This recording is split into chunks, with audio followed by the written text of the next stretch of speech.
You have been just the best audience. Lots of lovely messages coming in from you. We have an occasional series called I Believe, when we hear, and that's what I love doing on this show. It's like hearing lots of different points of view, and this is certainly a very different point of view.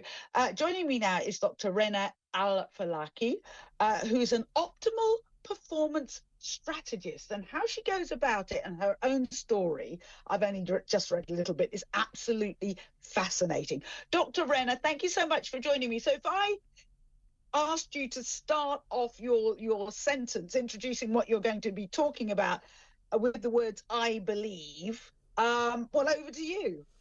Thank you, Tricia. Well, I believe that the body and the mind are always telling you what to do, but so often we take the wrong path and find we get dead ends in life rather than what we want, which includes what I call optimal performance, success in every part of your life, your health, your relationships, your career, your financial life, and all parts of your health, really. Right. Now, what led you to, I mean, did you have a personal experience that has shaped your ideas? Yeah, very much so. So my career was actually as a specialist periodontist, which is a special discipline of dentistry related to treating people's gum disease, which is a chronic condition, which we now know is linked to so many other aspects of poor health, including heart disease, cancer, Alzheimer's, diabetes. But what I found was what I do with my hands and surgery that I perform on patients is always the same. But what was fascinating was the need to tap into every patient's mindset, their behavior, the way that they talked, and really dig into their life story to understand why they've ended up with this chronic condition. And so I was always fascinated by the impact that stress has on causing chronic disease. And then as I progressed through my career, I trained also as a coach and then became this optimal performance strategist. And very much of it, yes, a huge component was to do with my own life story. And I was very much a doer. I was very much a high performer. You could ask me to do anything. Everybody would always say to me, I don't know how you get so much done with 3 children, a successful businesswoman, traveling all around the globe, lecturing, speaking, researching.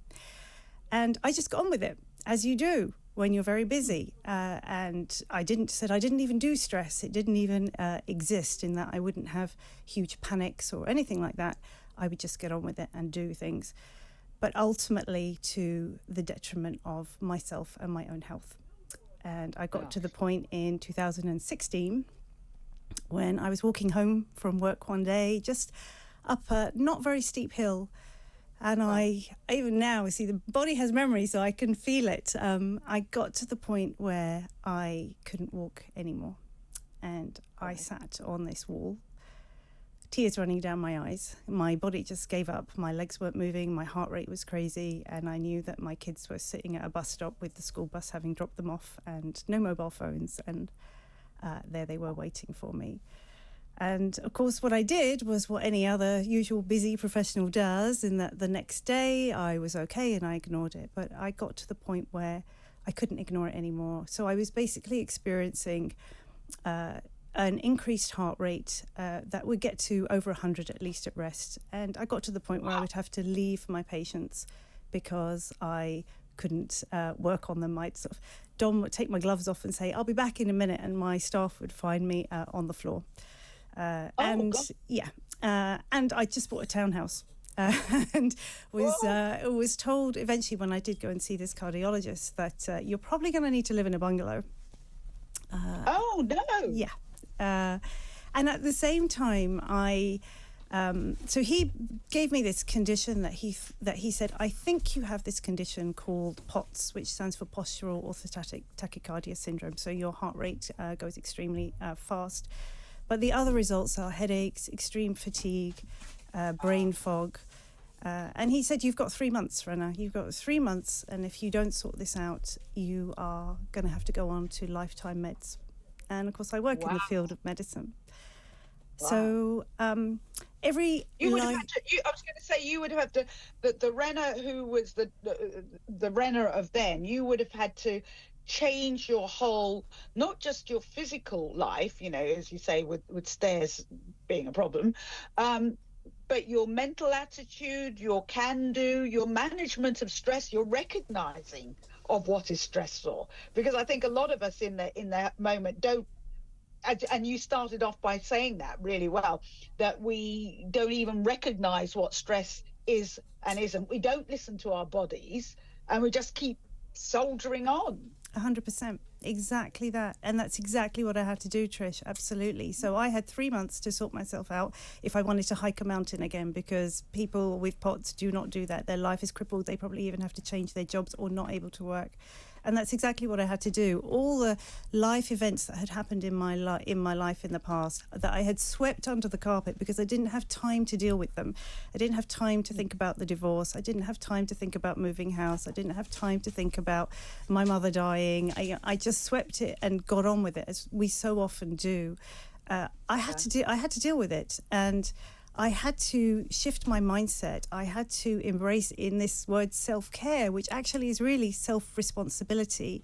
I had to learn emotional intelligence, which is a skill that you can actually learn. It's not about being all fluffy and talking about your feelings. To be emotionally intelligent is a skill that you can truly master. Sorry, you were about to ask me something. No, I was going to ask you, when you talk about emotional intelligence, is that we always think about that as academia and reasoning things away.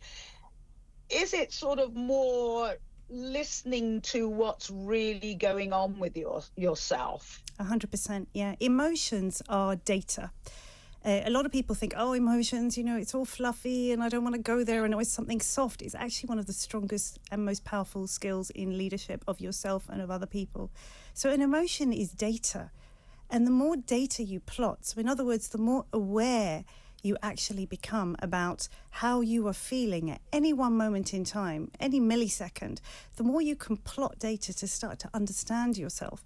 So I use this system, and that effectively summarizes what emotional intelligence is. It's about recognizing, understanding, labeling, expressing, which is often the hard bit, and then being able to regulate your emotions and understanding that sometimes it's okay to feel stress, because sometimes that's what protects us, right? Fight or flight.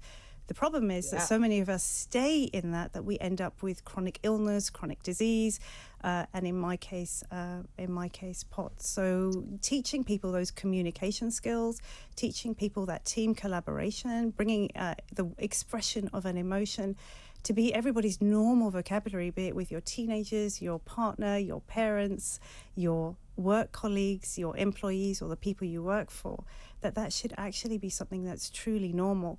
But also the skill to be able to regulate it is so powerful. And the more you do that, the more it just becomes instinctively part of you, just like going to the gym and working out. It's a muscle to build. So Rana, for people who want to say, yes, I want to find out more, how do they do that? Where do they go? Well, one of the things we do is we run what we call kind of Nail It Bootcamps. It's an Elite Triple Mastery Bootcamp, which involves a lot of these kind of exercises and learnings. So there's information on my website, which is www.nail-it.uk.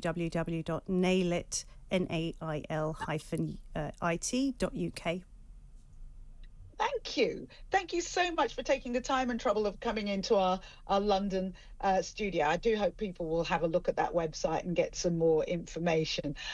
Dr. Rana Al-Falaki, optimal performance strategist. It's fascinating. I love it when you hear people's own stories and how they take that and use that as a way of inspiring other people, which brings me to do the handover before I get